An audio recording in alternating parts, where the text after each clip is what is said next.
mwasi ya talo ebongi uzalama ya Congo Sorlida sangisa ba mama totombola lokumu ya mwasi car éduquer une femme c'est éduquer toute la nation. Mama Gisèle Ndaya Luseba respect Véronique Kabaka Véronique Towai.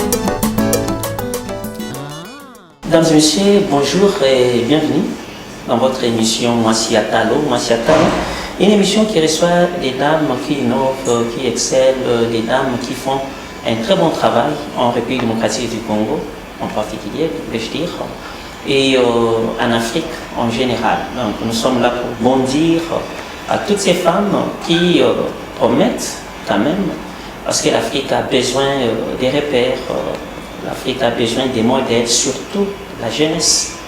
La jeunesse veut voir des dames sur qui s'est référé, voilà, un peu ça. Aujourd'hui, j'ai reçu pour vous une jeune dame, et elle est encore trop jeune, mais sur terrain quand même, elle fait un très bon travail. Ça nous a poussé aussi, nous, Mwasi ya Talo, de faire un saut vers cette femme qui nous a reçus bien sûr dans son bureau, faute de temps, parce que nous on fait des émissions sur plateau, et si vous n'avez pas le temps de vous déplacer, on peut profiter quand même à l'heure de votre pause, et nous venons directement pour vous poser quelques questions, et voilà, on pose ça. Je m'en vais saluer la dame en question, elle s'appelle Madame Jolie Ndaya Beya. Vous avez compris que c'est du taliban déjà, voilà, il faut comprendre. Bonjour madame. Bonjour monsieur. Comment vous allez? Ça va bien, merci. Voilà, nous sommes chez vous aujourd'hui. Okay. Et les téléspectateurs aussi de Mwasi ya Talo se posent la question, qui est-elle? Bon, moi je réponds directement, non, madame, monsieur, soyez très calme, la dame va se présenter. Je vais vous présenter auprès de ces gens qui vous regardent. Qui êtes-vous? En fait, moi c'est madame Jolie Ndaya Beya, comme vous l'avez dit. Et je suis congolaise, déjà. Et je suis secrétaire générale chez FAB Congo. Et je suis présidente d'une fondation qui est en mon nom, JNB Fondation, donc Jolie Ndaya Beya. Et voilà. Vous avez dit, vous travaillez dans quelle société? FAB. FAB, vous produit quoi? Et ça c'est trop. C'est une entreprise, c'est une minoterie, en fait. Donc, nous évoluons dans l'industrie. C'est une minoterie qui produit de la farine de froment ici à Kinshasa. Et ça fait combien de temps que vous êtes dans les choses? Ça fait plus de 5 ans déjà. Plus de 5 ans. Est-ce qu'on peut avoir aussi votre parcours avant FAB? Madame était qui? Juste après les études, vous avez commencé directement dans FAB ou vous êtes passé par d'autres entreprises, d'autres sociétés? Oui, après mes études, je suis allée faire un stage dans une entreprise de la place. C'est une minoterie aussi. Et j'ai été engagée en tant que chargée des achats et approvisionnement à l'époque. Je passais 5 ans dans cette entreprise et puis après j'ai quitté pour aller comme assistant manager chez GBT. Donc c'est une entreprise aussi de production qui faisait à l'époque de l'écaillé des yaourts ici à Kinshasa. Et je fais, je crois, une année 6 mois comme ça, et après je suis allée chez FAB jusqu'aujourd'hui. Et quand vous me dites j'ai quitté, il y avait un problème ou madame quitte seulement parce qu'elle s'est tapé un autre job, un autre travail qui paye bien, elle s'est dit non, au revoir, bye bye, je m'en vais? Ou alors c'est en cas d'un problème quelconque, madame quitte? Non, en fait, mon premier boulot, j'ai quitté parce que j'étais débauchée.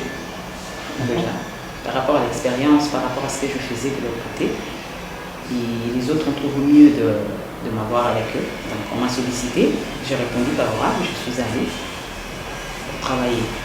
Donc c'était ça. Et à part ces 3 entreprises, vous avez dit le premier, dans la première entreprise, la deuxième, aujourd'hui c'est FAB Congo qui fabrique de farine de froment. Oui. Et aussi nous avons du pain, des beignets, donc le mikate et consorts. Et là, c'est vous qui êtes à la base de ça. Oui. Et vous avez une clientèle et acceptez aussi à Kinshasa. Parlez-nous un peu de cette entreprise un tout petit peu, si vous pouvez avoir une occasion quand même de faire votre marketing, non?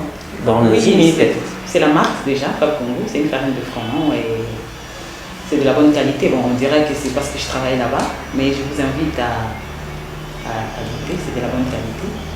Et on évolue bien, il y a des clients aussi, parce qu'on vient de commencer en 2016, mais ça va quand même, ça va. Voilà, vous avez commencé en 2016 jusqu'à aujourd'hui. D'accord, madame. Et à part ça, madame a d'autres talents quelconques? Madame chante, qu'est-ce que madame fait? Est-ce que madame est athlète? Quels sont les talents que madame regorge? En dehors de ça, vous faites quoi encore d'autre? Bah, je chante un tout petit peu à l'église. À l'église. Et je fais des actions dans ma fondation, je fais des motivations sur les réseaux sociaux. Oui. Je donne des conseils de motivation pour la jeunesse. Pour la jeunesse, oui. Voilà. Donc, ma page est Jolinda Yabeya. Je suis sur Facebook, je suis sur Instagram, je suis sur Link, je suis sur Twitter. Je donne des conseils de motivation, je motive la jeunesse à travailler, à se prendre en charge, les femmes, les jeunes et tout ça.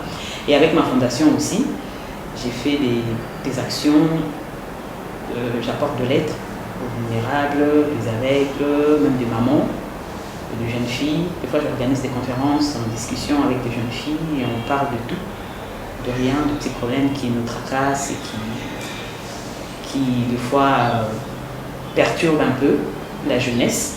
Des fois, on en discute. Et voilà. Des jeunes filles qui vous contactent dans les réseaux sociaux, soit des centres aussi sur terrain? Oui, j'ai des jeunes filles qui me contactent sur le réseau, qui m'écrivent par rapport au sujet que j'aborde, par rapport au message que je donne. Des fois par des commentaires, des fois ils m'écrivent en privé, c'est un messengère, madame, est-ce que vous voyez sur ce point, est-ce qu'on peut discuter, vous pensez quoi et tout. On en discute. Et je sais que je prévois des descentes, peut-être d'ici là, vous me verrez, peut-être avec le média. Je sais que je vais associer les médias aussi, donc on va faire des descentes pour pouvoir approcher ces jeunes qui nous écrivent sur le réseau, discuter sur des sujets qu'ils abordent. Par exemple, quel sujet? Les jeunes sont passionnés par quel sujet ou bien il y a quel sujet d'actualité? Aujourd'hui, les jeunes sont passionnés par le travail, surtout l'indépendance de la femme, de la jeune fille et tout. Les hommes aussi, mais je parle souvent de la jeune fille parce que ce sont eux qui plus mes contacts sur le réseau, qui me parlent de l'indépendance, comment on peut faire pour travailler, est-ce qu'on peut gagner sa vie seulement dans ça, seulement dans excusez-moi les gros mots, parfois seulement dans la débauche, seulement dans quoi. Je pense qu'il faut seulement vendre son corps pour gagner de l'argent. Est-ce que vous pensez qu'on est accepté dans le monde professionnel? Est-ce qu'il faut seulement avoir de l'expérience, des compétences et tout ça? Et en une phrase, qu'est-ce que madame répond à toutes ces filles qui posent des questions au travail, machin, en une phrase seulement? Je leur dis, tu peux gagner ta vie en travaillant. C'est possible. Et il n'y a pas assez de travail, hein. Les gens ont des diplômes, les gens ont fini des études, les vieux ne veulent pas céder. Donc je vais trouver un papa déjà 65 ans, 70 ans, 75 ans, toujours à un poste quelconque depuis qu'il a mis ses enfants au monde, il n'y a pas de relève, il n'y a pas quoi. Est-ce que vous ne voyez pas aussi que tant leader d'opinion, vous levez aussi et essayez de parler aussi à ces gouvernements pour qu'il y ait quand même relève? Oui. Je le dis souvent, peut-être pas sur les médias, mais je le dis souvent, il faudrait qu'il y ait de relève, mais aussi il faudrait que la jeunesse se prépare à cette relève. Parce que, ok, on ne veut plus que ce vieux reste au poste, est-ce qu'on se prépare pour ça? Peut-être que ces gens-là, les vieux, là, restent dans le poste parce qu'ils ne voient pas à qui donner cette responsabilité. Donc, sur mes pages, vous allez voir que je conscientise plus le jeune à se préparer à ces postes. Parce que ça viendra.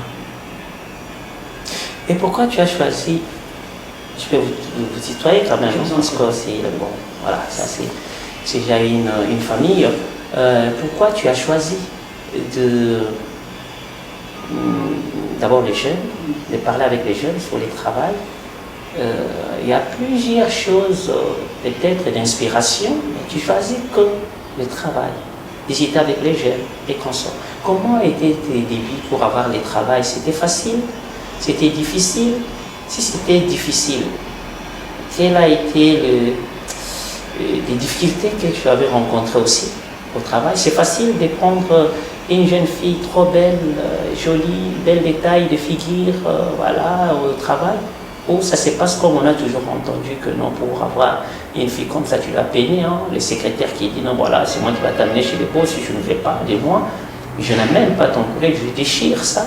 Et est-ce que ces genres de difficultés aussi, non seulement aux autres, ça t'est arrivé aussi? Je dirais particulièrement non. Mais moi, j'ai eu des débuts un peu... j'étais étudiante déjà. Je demandais à faire un stage dans une entreprise. Et j'étais acceptée. Je suis informaticienne de formation, donc je fais la gestion informatique et la base des données. Et du coup, à l'époque, c'était un groupe d'informaticiens.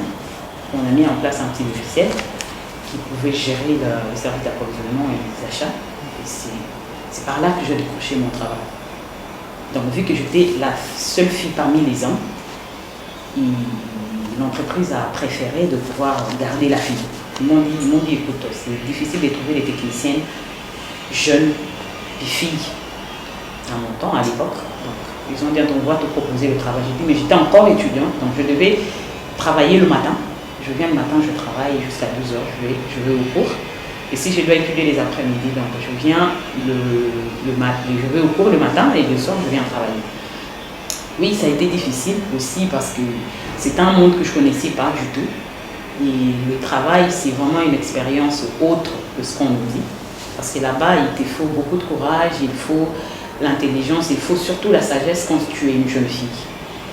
Les mondes professionnels sont vraiment complexes. Je ne vais pas dire compliqué, mais c'est complexe. Ça dépend aussi des objectifs que tu as. Qu'est-ce que tu veux? Tu veux travailler ou bien tu veux autre chose? Quand tu veux travailler, tu développes des valeurs de travail. Tu présentes le travail. Tu ne présentes pas ta beauté, mais tu présentes la tête de quelqu'un qui veut travailler. Tu présentes la tête de quelqu'un qui est compétent dans ce qu'on va le présenter comme tâche. Donc, je me t'ai dit, j'étais jeune, j'étais vraiment jeune, trop jeune. J'étais à moins de 20 ans, je pense, à l'époque. Donc, j'étais vraiment trop jeune. Je me suis créé un casquette d'une fille dure. Je veux dire, je ne suis pas dure de nature, mais dans le monde du travail, quand on est femme et on est jeune, je me suis dit pour que je sois prise en considération et très respectée, je dois développer des valeurs d'une fille qui veut travailler. Donc, je ne me mettais pas à l'écart des hommes. Donc, je me battais comme tout homme qui était dans l'entreprise, qui voulait travailler. Et j'ai posé des questions, comme j'étais jeune, j'étais débutante, je posais des questions aux grands frères que je trouvais là-bas. Et après, c'était peut-être la grâce de Dieu aussi. C'est ça. Et à quel moment tu as pensé à rencontrer des filles qui t'écrivent? À quel moment? Bon, moi, je suis allée sur les réseaux sociaux en 2020. Sur les réseaux sociaux en 2020. Pourquoi je suis allée? Parce que j'ai un combat en moi. Au moment où je commençais mes débuts dans le monde du travail, j'ai rencontré des filles. Comme vous l'avez dit tantôt, est-ce que pour avoir un travail, c'est ce qu'on attend? Ou bien c'est vraiment vous allez, vous déposez un dossier, vous passez le test et puis vous avez le travail. J'ai rencontré des filles sur place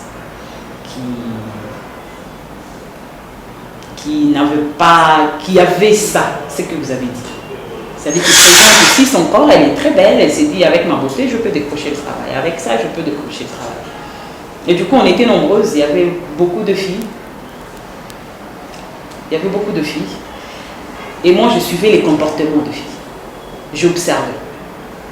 Je me disais, je regarde elle, comment elle se comporte au travail, comment elle fait, est-ce qu'il faut seulement ça pour ça? Et je le comparais à ce que moi je faisais. Je me dis, mais pourquoi elle a fait ça? Pourquoi moi je n'ai pas fait ça, mais j'ai ça? Je dis, c'est-à-dire, tu ne peux ne pas faire ça, mais tu reçois ce qu'elle cherche. tu ne peux ne pas être seulement dans cette chemin-là, mais tu réalises de grandes choses. Tu ne peux ne pas être dans ces chemins-là, tu réalises, tu acquiers de compétences. Tu peux apprendre, te sacrifier en apprenant et après devenir celle que tu veux devenir. Donc du coup, j'ai observé. Je suis vraiment très observatrice, moi, de nature. Donc j'ai observé et puis après, à la fin, j'ai eu ma petite conclusion. Je dis, on peut travailler, apprendre, devenir compétente et assumer des responsabilités. C'est possible. Et du coup, je commençais à en parler sur les réseaux sociaux. Je commençais maintenant à motiver les gens. J'ai écrit, écoute, tu peux avoir confiance en toi, tu peux travailler, tu peux devenir ça, tu peux devenir ça. Et à l'introduction, on a parlé quand même, tu nous as parlé de ta fondation. Oui. Tu as dit que tu fais aussi des descentes. Vous avez assisté quel genre de personnes aussi, vulnérables, pauvres, des orphelins, pauvres. Vous avez suffisamment à faire des descentes quand même sur terrain, ça se sent. Dans ma fondation, on a fait de descentes, nous avons visité de mamans.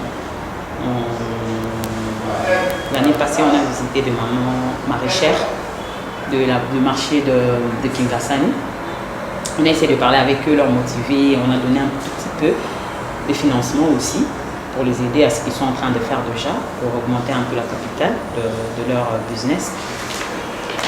Et on a visité des aveugles, et un centre des aveugles qui est vers Pascal, à Tchangou là-bas. Nous avons visité les aveugles, on venait de faire une action de kits scolaires pour la rentrée scolaire. Nous avons visité, je pense, 3 ONG, ils ont des orphelinats. Nous avons déposé, il y a des images, vous allez voir de tout ce qu'on fait.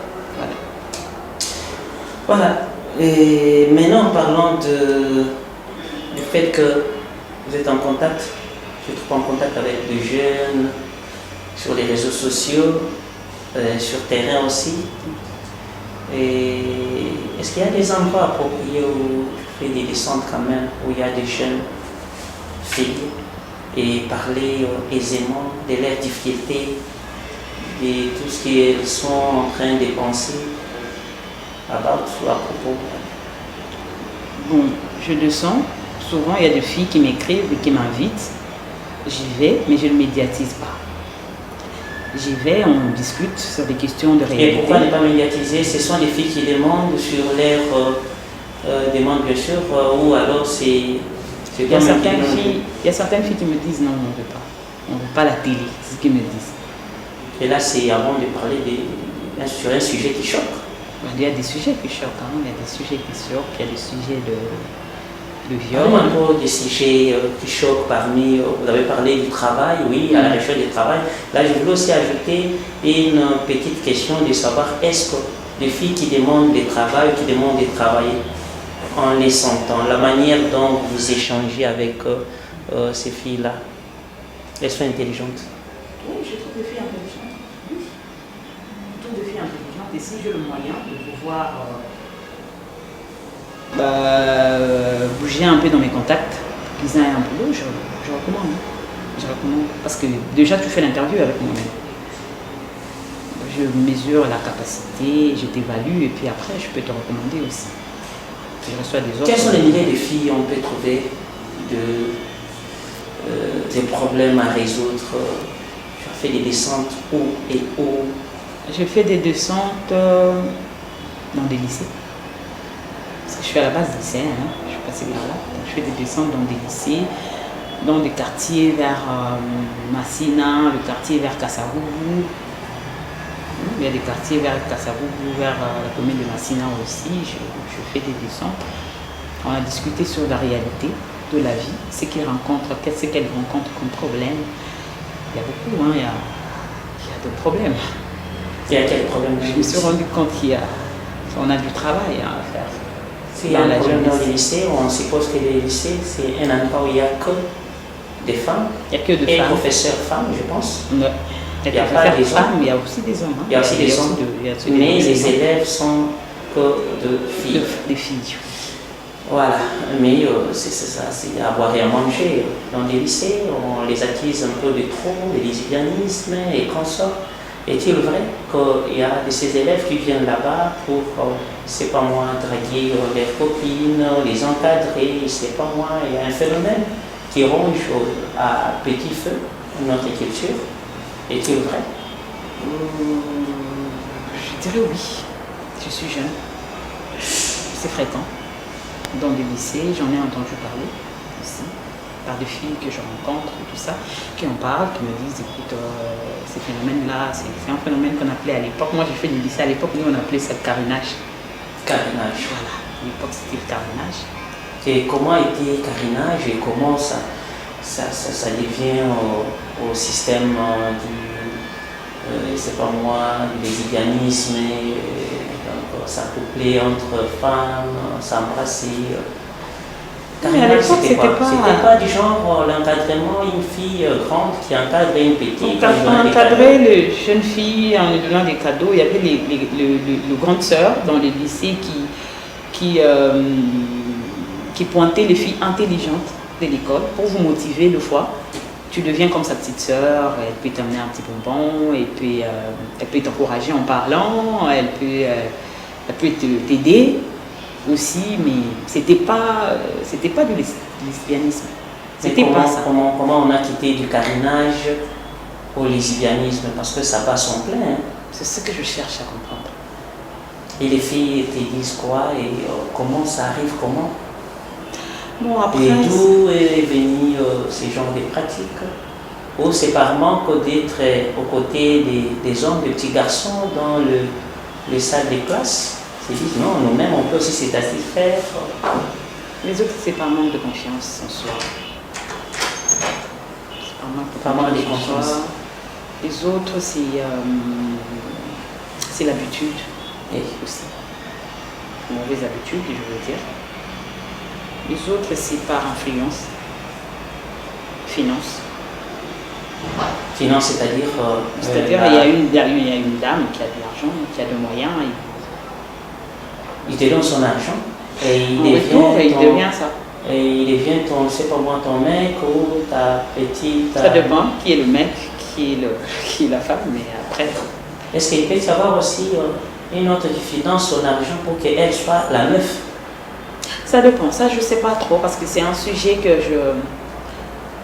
je pense travailler. Je cherche à travailler sur ça, je cherche à comprendre. Superficiellement ou alors tu as vraiment les deux pieds dans la chose? Est-ce que tu as des exemples concrets qui prouvent que non, voilà, ces pratiques existent en République démocratique du Congo et dans les lycées? Je ne sais pas le confirmer parce que c'est un sujet très délicat. Mais c'est une pratique qui existe. Mais c'est un sujet très délicat, c'est une pratique qui existe. Et c'est facile aussi de pénétrer dans des lycées où les maîtresses sont là, des professeurs qui sont là, et les professeurs femmes bien sûr, qui appliquent ça. Est-ce que c'est facile de pénétrer et commencer à les expliquer, non, c'est pas bien, il y a ça, il faut encadrer la jeune fille, il ne faut pas l'amener jusqu'à ça? Oui, je reçois des messages. Moi, je reçois des messages. Des filles qui en parlent. Et quand tu essaies de parler avec les filles, ils disent que non, c'est c'est une bonne pratique, on est à l'aise dans ça. Il y en a les autres qui te disent. Il y a certaines qui disent qu'elles sont à l'aise dans ça.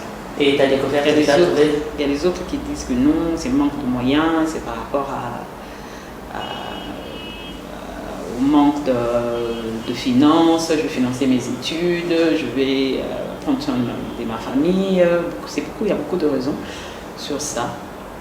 Et c'est parmi des sujets qui m'ont poussé à créer une fondation. C'était ça au fait, parce que je me dis, je peux peut-être trouver de l'aide pour ceux-là qui en ont besoin, peut-être des accompagnements, parce que les autres ont besoin de psychiatres, les autres ont besoin de gens qui vont les accompagner, les aider à quitter ces chemins. Et quand tu essaies de poser la question de ça, d'en savoir plus, est-ce que ces filles-là les font par plaisir ou c'est une histoire d'éloge comme nous?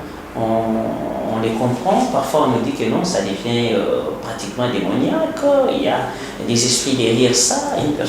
Une fille qui est dans ça, habituée. Donc, même si vous essayez de prédiguer des conseils, de prêcher, je ne sais pas moi, avec 4 Bibles à la fois, je ne sais pas moi, la Bible de Jérusalem, la Bible de ceci, c'est là, la Bible de...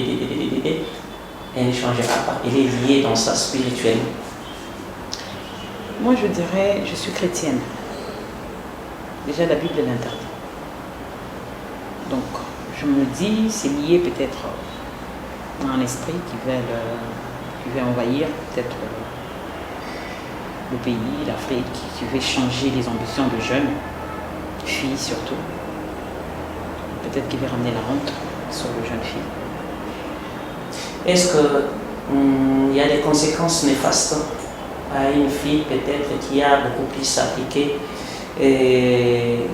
ses relations intimes avec une autre fille dans son mariage? Est-ce qu'elle va s'adapter facilement, elle va arrêter, elle va continuer d'après ce que les filles te disent quand tu les rencontres? Je dirais il y a des conséquences parce que quand tu vois une femme qui est mariée, qui pratique ça. Est-ce qu'il y a des femmes qui sont mariées et qui continuent à pratiquer ça? Oui. Et les rôles de son homme, est-ce que son homme n'est pas au courant, son homme n'a pas peut-être... Je ne pense pas. Parce que moi, je me dis, mon combat, c'est le travail et la conscientisation de la jeune fille. Et comment tu vas faire maintenant avec ta fondation pour pallier à cette pratique qui date? Quand on parle des lycées, tout ça, de mon côté, il y a plusieurs lycées à la fois. Ici, d'abord, dans la ville province de Kinshasa. Mais là, je me pose la question, comment madame va faire et comment elle va parvenir à satisfaire tout le monde? Comment enlever cet esprit-là? Quelles sont les méthodes prises pour enlever cet esprit-là à une fille qui est déjà habituée au plaisir sexuel d'une fille quelconque ou habituée à percevoir de l'argent? Quand on perçoit l'argent d'une fille, et là directement de l'autorité sur toi. On a rencontré d'autres filles, c'est que frappe aussi notre fille. On a rencontré d'autres filles qui sont à la maison en couple, soi-disant appelées Sinambo dans la famille. Je ne sais pas si madame est au courant de ça. Oui, je fais quand même des investigations, l'équipe a travaillé sur ça. Et je me dis, quand je commence par... C'est juste un rappel. Cette histoire des lesbianismes, l'homosexualité entre les femmes et consorts, c'est une histoire qu'on a toujours suivie des gens. Mais toi, étant une femme, tu ne l'as pas vécu. Tu as rencontré aussi quelques femmes qui ont, bien sûr, ces pratiques-là. Et tu es allé plus loin aussi de me dire que ta fondation, d'ailleurs, c'est ta source d'inspiration. Pour sauver la femme qui est dans des trucs comme ça et comme ça, pour la ramener sur les bons chemins. Est-ce que tu peux me parler suffisamment de ces pratiques? Qu'est-ce que tu veux au juste? Où est-ce que tu peux en venir? Est-ce que tu es la seule ou tu es en contact avec des ONG qui protègent la femme et consorts?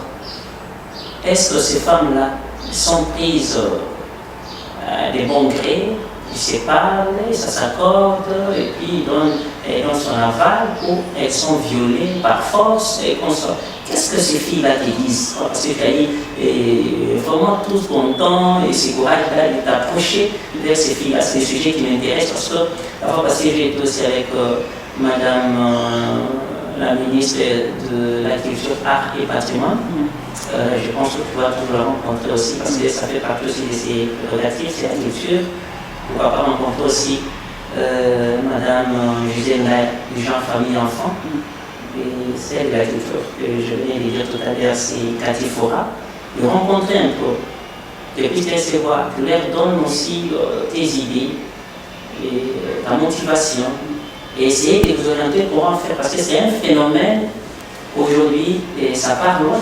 Laissez-moi t'informer, même que je suis en contact avec madame Militera, qui a eu les trophées de la police, parce qu'elle milite pour toujours avec dans le même sens, et comme vous, comme toi, et elle milite pour la violence, des violences plutôt faites à la femme, les consorts, ils protègent la femme, les consorts.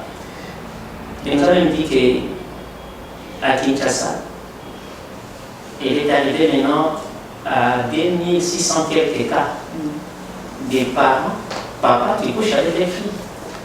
Là, on va encore en parler, c'est un autre débat. Je ne sais pas si c'est juste pour élargir les champs de tes enquêtes, pour parler à ces filles, comment les ramener sur les rails. Cette fille qui est née dans une famille quelconque, elle est devenue tout de suite là, maman mariée. Et voilà, ils partagent la même nourriture, les mêmes toits, et le même homme qui est alors, en l'occurrence, son père. Donc, tout ça sont des cas. Et vous êtes comment aussi? Oui, j'entends parler à peu près le même combat, mais après, je me dis, moi, le souci, c'est si je peux aider quelqu'un à sortir de ça, ça serait une fierté pour moi. C'est-à-dire, si en parlant, ça pousse aux gens à m'approcher, à parler de ça, à me parler ouvertement comme ils le font, comme elles le font sur les réseaux sociaux, et quand je leur demande qu'on se voit, ils viennent et ils m'en parlent, ça. Parce que quand ils m'en parlent, le film me dit ce n'est pas la vie que nous avons besoin. Elle te dit c'est pas la vie que je veux. Je veux pas, mais voilà ce qui m'est arrivé, voilà ce qui m'est arrivé.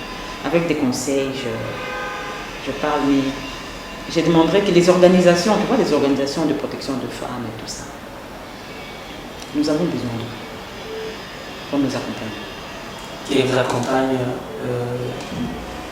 je les demande, madame, attend que ces organismes viennent vers elle, ou bien madame fait aussi un pas vers ces organismes. Parce qu'il faut faire un pas toujours pour les informer. Oui. La lutte, la motivation, il faut que les gens la puissent savoir. Bon, avant je ne le médiatisais pas, mais maintenant, comme vous m'avez découvert déjà, donc ça me pousse à en parler si fort. Je veux qu'on se mette ensemble pour lutter contre ça. Parce qu'après, nous sommes des Bantous. Ce sont des pratiques qui n'existent pas chez les Bantous. On est africains. Ça, c'est le manque de respect, c'est la honte. Est-ce que la loi congolaise punit aussi les homosexuels ou Je ne suis pas juriste déjà, mais je dirais que ce sont des pratiques qui n'est pas acceptées dans notre Afrique. On n'a jamais vu les lesbiennes c'est marié. Nous les voyons ici, en cours de route et aux yeux de tous, tout le monde. On le voit se balader. Et on les appelle même à la Lélé. Et avec sa copine, et parfois en train de la frapper en cours de route. La frappe et puis il dit. Et ça se voit aux yeux. Moi je vais payer un téléphone, il y a d'autres Mibali, Mobali Naye, mais puis bon, le même sexe. Et puis bah, trouver ça normal, bah, puis ici, bango, il y en a qui les conseillent aussi, ou bien. Est-ce que l'État n'a pas les informations pareilles qu'il y a un moment où on a les cas? Non, je ne sais pas si ils ont. Je sais Et pas au si travers de sa fondation, il y a pas moyen de dénoncer ça. C'est ce que je fais déjà. C'est ce que je fais déjà avec vous. Et c'est ce que je ferai avec la campagne que je prépare par rapport à ça. Pour moi, je me dis, je vais commencer avec les plus petits pour monter. C'est-à-dire que je commence dans les écoles, les lycées surtout, j'en parle parce que je sais quelqu'un, peut-être qu'il a appris ça depuis son école. Parce que des fois, les autorités des écoles et tout ça, les enseignants, ils ne savent pas ce qui se passe entre les élèves. Hein. Ils savent pas. Mais ce sont des pratiques qui sont réelles. Voilà. Et toi-même déjà, une lycéenne, une ancienne lycéenne, combien de fois draguée par une femme? Non, moi je ne suis pas draguée par une femme. Moi je n'ai jamais été draguée par une femme. Et toi tu n'as jamais dragué aussi? Non, je ne peux pas. Je viens contre ça va son plein là-bas, ça fait succès et puis voilà. Comment madame s'est échappée non, mais parce qu'à l'époque c'était le carénage, j'étais en train de dire. On appelait ça carénage. Mais nous déjà on était. Moi je suis secrétaire chrétienne, j'ai grandi dans une famille chrétienne.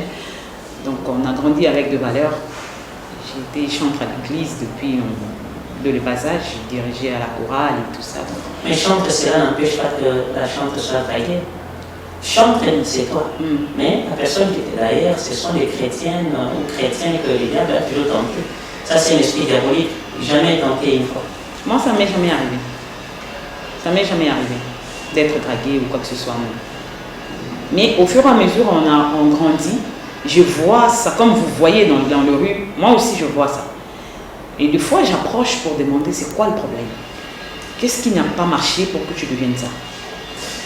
Madame Jolie Ndaya Béa, Oui.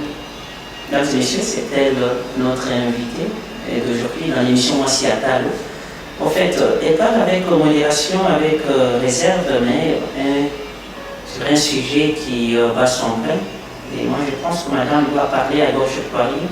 Madame doit être claire avec nous pour nous faire comprendre et surtout des mécanismes qu'elle va mettre en place pour dénoncer à chaque instant, éradiquer s'il est faux, mater aussi ces gens qui pratiquent. Parce que déjà, notre société, ça ne va pas. Ça ne va pas parce que dans le mariage, imaginez-vous, vous avez une femme qui a été lesbienne depuis première CO, deuxième, voilà, quatrième, cinquième, des humanités, sixième, et jusqu'à obtenir le diplôme d'État, à l'université même pratique, et elle finit aussi, et puis vous la prenez comme épouse, imaginez. Il faut être, et spirituellement et physiquement, il faut être un homme avec, bien sûr, H majuscule. Sinon, il y en a qui ont la volonté de rester, et il y en a qui n'ont pas la volonté de rester. Donc, madame est mieux placée pour, bien sûr, nous en parler. C'est elle qui descend sur le terrain, qui parle avec ces femmes et consorts. Madame, quand tu parles avec ces jeunes filles, elles te disent quoi? En parlant du plaisir, elles obtiennent aussi le plaisir de s'embrasser, de s'accoupler entre elles, femmes. Parce que là, une personne qui est dans ça, tu ne peux pas avoir honte de lui poser des questions. Il faut lui poser des questions. Qu'est-ce qu'il y a de bénéfices là? Et elles ont aussi des arguments. Et souvent, elles disent quoi? C'est seulement parce qu'ils me donnent des histoires, ou seulement, oui, on se retrouve aussi. Parce que c'est un mariage qui n'aura jamais d'enfant. Ouais, des autres te disent je préfère les femmes que les hommes. Pourquoi? L'homme, après, il va te tromper, tout ça, mais la femme, elle reste fidèle et tout. Je n'ai pas à craindre et tout ça. Donc, il n'y aura pas peut-être des enfants, je n'aurai pas des enfants. Je sais que j'ai les ailes, je prends mon pied, je pars. Est-ce que la déception aussi peut pousser une femme aussi à être lesbienne? Oui. Il y a certaines qui disent ça. Maintenant, les lesbiennes et les femmes, c'est elle qui vient le mari, c'est elle qui vient l'homme. C'est compliqué ces histoires-là. On ne sait pas qui est l'homme et qui est la femme. Madame, c'est compliqué, mais compliqué à regarder, tu vois, tous les débats. C'est compliqué ces histoires-là. Mais après, ça fait mal. Ça fait très mal. Moi, ceux-là qui m'écrivent, ce sont ces filles qui veulent plus de cette vie. Ok, ici, je m'avais encore invoqué quelque chose pour me dire que non, il y en a, c'est qui ont fait des répliques, des loges. Ils sont censés, ou elles sont censées toujours à être dans la chose, n'est pas s'égarer, n'est pas épouser, n'est pas avoir des relations avec les hommes, n'est pas, c'est pas moi mettre au monde avec les hommes. Donc il y a des principes que nous devons rester toujours femme-femme dans nos relations sexuelles. Moi, je viens d'apprendre une histoire il y a un mois passé. Une dame qui est une jeune fille. Elle a perdu sa vie parce qu'elle a accouché. Et avant de mourir, elle a parlé, elle a dit qu'elle était censée rester avec une femme. Elle ne pouvait pas avoir une relation avec un homme. Et après, elle a connu un homme elle est tombée enceinte ensuite. Elle devait aller en parler dans leur organisation, en fait, pour dire que voilà, je suis tombée enceinte et tout. Elle n'en a pas parlé. Donc, entre guillemets, les lesbiennes se sont déjà, il y a des organisations comme ça, des trucs à Kinshasa. Ça, c'est ce qu'elle m'a dit. C'est ce qu'elle m'a appris. Elle m'a dit ça. Après, elle est morte. Et pourquoi elle est morte? Elle s'est suicidée ou bien elle s'est dit non, voilà, bon, parce que j'ai un enfant, ou bien c'est une punition de ces côtés-là? Elle m'a dit qu'elle ne devait pas avoir un homme. Connaître un homme, mais elle ne devait pas tomber enceinte. Mais lorsqu'elle était tombée enceinte, c'était le moment qu'elle puisse se suicider et mourir. Mais elle est restée. Elle a aimé ça. Maintenant, l'enfant. Elle a aimé l'enfant. L'enfant est resté. L'enfant est resté. Avec quelle histoire que non, maman était lesbienne, maintenant elle a refusé à ce qu'elle puisse survivre. Je sais pas. Et qu'est-ce qui a causé sa mort? C'est ça? Des soucis seulement d'avoir. Parce qu'elle en parlait. Si vous en parlez, après les principes, vous mourrez. Je sais pas, mais elle a en parlé aux gens, elle m'a dit ça. Ou bien c'est la structure qui l'a. Je sais pas, est-ce que c'est la structure, parce que après elle est morte. C'est un mystère que j'ai pas bien compris, mais elle a dit ouvertement que je ne pouvais pas avoir d'enfants, je ne pouvais pas avoir un homme. Je suis en train de mourir et je veux vous laisser cet enfant. Ou bien dans les causes, dans les principes aussi, vous vous égarez comme ça. Vous devez quitter. Peut-être ce sont les principes. Peut-être c'est des principes, j'ai pas d'informations sur Madame, mais à la prochaine occasion, on va revenir sur ces genres de choses, on va avoir des façons de savoir que vous êtes une structure proche à la jeune fille. Oui. Voilà. Et à quel moment, étant une femme travailleuse, les responsables et les sociétés t'ont apprécié? Tu as eu des éloges aussi? Pas dire que tu travailles normalement comme tout le monde, là où tu fais exception quand même, là où tu excelles quand même, et les DG arrivent. Non, en tout cas, sur tel point, je t'en félicite. Tu as déjà eu des félicitations aussi dans l'exercice des plusieurs fois, mais c'est ce qui m'a marqué le plus, c'est qu'on a connu un accident en 2018 avec l'entreprise, et je crois tous mes collaborateurs ont été expulsés à l'époque. J'étais restée seule avec les travailleurs et tout. On s'est battu ensemble avec les travailleurs et tout ça pendant leur absence, à peu près pendant 9 mois. À peu près. J'avais avec moi plus de 2000 personnes à gérer. Après moi, il fallait leur motiver, il fallait leur donner de l'espoir, il fallait leur dire qu'écoute, la société ne va pas fermer, garder espoir, on va réouvrir. Il fallait à leur payer les salaires pendant qu'elles ne travaillaient pas pendant 9 mois. Où on s'est battu, eux de loin, moi ici, ensemble, et tout ça, jusqu'à ce qu'ils sont revenus.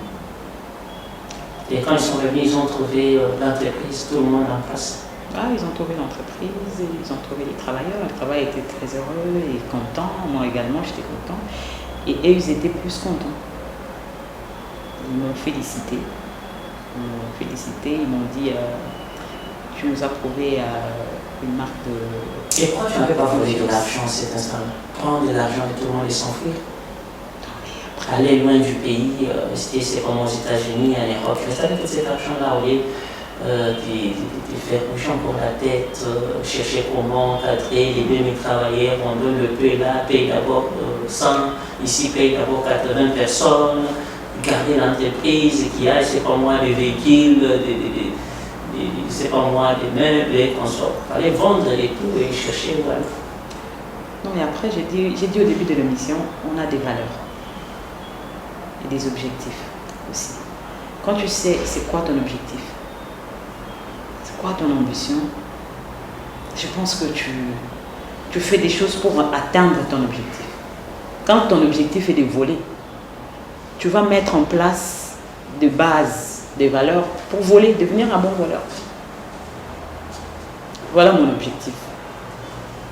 C'est encadrer les jeunes filles, c'est encadrer la jeunesse, c'est montrer l'exemple à la jeunesse, c'est poser des bases, donner des bonnes valeurs à la jeunesse. Je n'ai pas trouvé, ça ne m'est même pas passé à la tête de pouvoir faire quelque chose de pareil. Pas du tout. Pour moi, j'ai vu une responsabilité. Pour moi, je dis, mais si Dieu permet que cette histoire arrive, à ce que je reste moi comme responsable, c'est qu'il a besoin de moi pour l'encadrement de tous ces cinéastes. Et ça m'a encore motivé le plus, parce que quand je voyais les travailleurs me dire, mais madame, on compte sur toi, madame, et tout ça. Ce sont ces mots-là qui m'ont motivé. Et quand je vois aussi mes patrons me dire, Jolie, tu es là-bas, c'est un bon, et tout ça, ça va aller, on va trouver une solution et tout ça. Et ça m'avait vraiment motivé, moi, à pouvoir travailler à cet instant-là. Je travaillais, je voyais mes frères congolais et tout ça, je voyais le jeune, parce que je travaille plus avec des jeunes aussi. Je voyais des jeunes qui me disaient, mais madame, si on ferme, nous, on va devenir, qu'est-ce qu'on va devenir? Et qu'est-ce que l'entreprise est devenue maintenant? On est là, on est stable. Ça existe? Oui, ça existe, l'entreprise existe. Ça existe, c'est stable. Tout va bien. Voilà. Merci, et j'espère que c'est les gens qui viennent de nous joindre. C'est l'émission Moissi Atalo. Ici, on reçoit le femme de valeur. On ne reçoit pas n'importe quelle femme. Voilà pourquoi je dis aux femmes de bien travailler.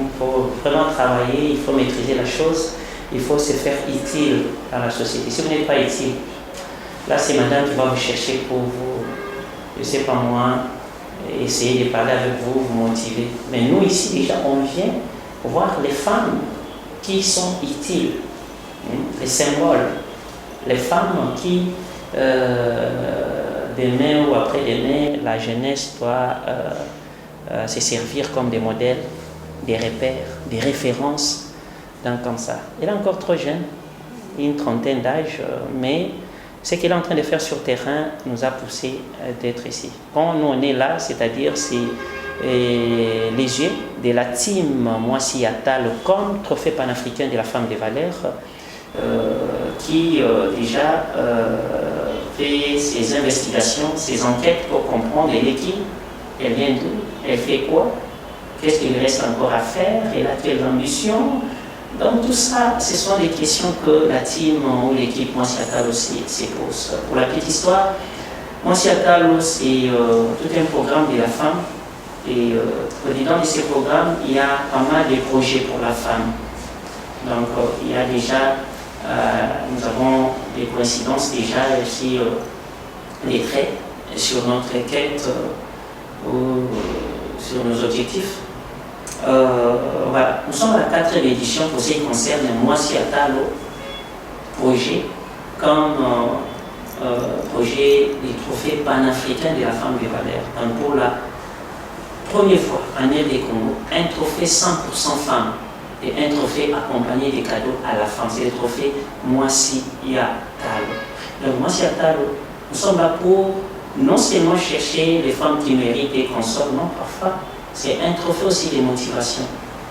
Un trophée qui dit, maman Longonia, bravo, essaye encore d'aller plus loin parce qu'on a vu tes œuvres, on a vu que tu travailles bien et qu'on sort. Voilà, c'est ça, Moissi Atalo, comme trophée panafricain de la femme de valeur. Vous avez dû remarquer la présence des femmes d'Afrique qui viennent de passer par là pour, bien sûr, venir prendre des trophées Moissi Atalo. C'est-à-dire, on n'est pas un Africain, on n'est pas un trophée 100% local. Le 27 novembre, déjà, sera la 4e édition du trophée panafricain Moissi Atalo. Mesdames, je suis très content de t'avoir aujourd'hui sur ce plateau, ce n'est pas la dernière fois. Et merci aussi comme tu as accepté de t'incliner au principe de notre émission. Regardez la caméra, vous avez le mot de la fin. Qu'est-ce qu'il vous reste à faire pour les femmes, pour les orphelins, pour bien sûr les vulnérables et la Fondation Quel Programme. La caméra est là. Vous parlez à cette caméra. Parce que derrière la caméra, il y a des notables, il y a des femmes, il y a des jeunes filles, des hommes, tout le monde à la fois. Et le monde est regardé. Merci déjà, merci à Moissi Atalo de m'avoir invité et de m'avoir remarqué déjà. Je vous dis merci. Et du coup, je dirais, on a beaucoup de travail à faire au niveau de la jeunesse, surtout de la jeune fille. Et la fondation est là pour les accompagner de jeunes filles à se prendre en charge, à développer des bonnes valeurs et tout ça, et à aider des vulnérables aussi. Et je parlais de sujets très délicats. Ce sont des sujets dont je demanderai à tout le monde qui est intéressé de pouvoir venir, qu'ensemble nous puissions travailler sur tous ces mauvaises pratiques, ces mauvaises habitudes que la jeunesse est en train de prendre, et puis surtout la jeune fille, parce que nous, notre intérêt, c'est pouvoir sortir demain de femmes de valeur des moissy à table, comme on le dit, des femmes qui vont impacter les mondes, des femmes qui vont influencer dans le bon sens du mot. Donc voilà tout ce que je pourrais vous dire. Et pour contacter, comment on fait? Le bureau, vous avez un numéro du bureau? Oui, nous avons un numéro. L'adresse est là sur boulevard du 30 juin, en face de Golf, l'immeuble de Nathalie. Tu l'as signalé? Les numéros de contact, c'est 097 53 75 762. Donc 097 53 75 762. Voilà, merci beaucoup, dames et messieurs. Je pense que vous avez suivi, Madame Jolie a tout dit. Je vous dis merci de nous avoir suivis et bonne suite des programmes sur votre chaîne de télévision. Allez, je vous dis bye bye, à la prochaine.